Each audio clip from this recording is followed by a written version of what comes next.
Hindi lang seguridad ang hatid ng Philippine National Police, kundi malasakit at pagmamahal matapos ang isinagawang outreach program dito sa Marikina City. Aabot sa 20 Courageous Kid Warriors sa Marikina City ang natulungan ng naturang aktibidad. Ito ang mga batang may malubhang karamdaman. Sa naturang programa ay nakiisa ang mga miyembro ng Police Community Affairs and Development Group, SMPII, iba't ibang advisory group at si Mr. Imad Amar ng Padrino Pilipino. I love you a lot. I know how amazing mothers you are, always with your kids, giving them full attention. And as I always say, we learn from you a lot. Even small things makes you happy. I hope we can be like you. We will really great. I enjoy and I'll not say anything more. God bless you all. I'm very, very happy. And I'll always be with you, next to you, whenever there'll be any. God bless you all.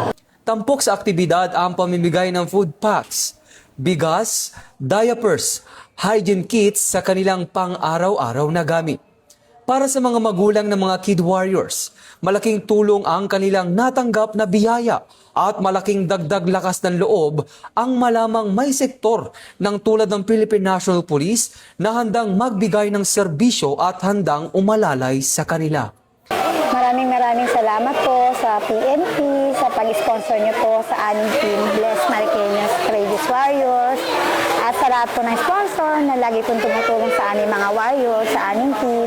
Nais pong magpasalamat at kulang po ang pasasalamat sa binigay niyo pong tulong sa amin. Sobrang thankful po kami sa kanila.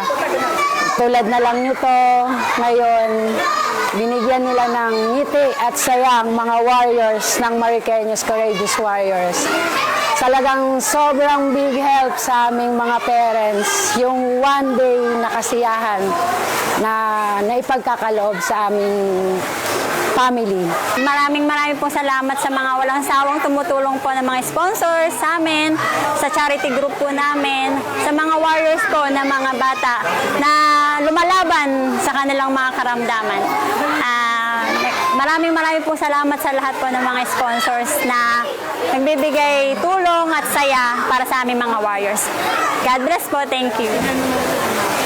Ipinakita ng kapulisan na ang tunay na serbisyo ay walang pinipiling oras o sitwasyon.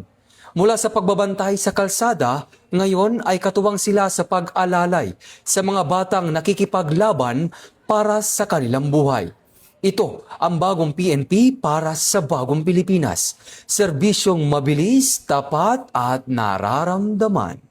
Mula dito sa Marikina City, ako si Patrolman Edwin Baris nagbabalita para sa Police News Network. Alagad ang batas, tagataguyod ng Balitang Pulis.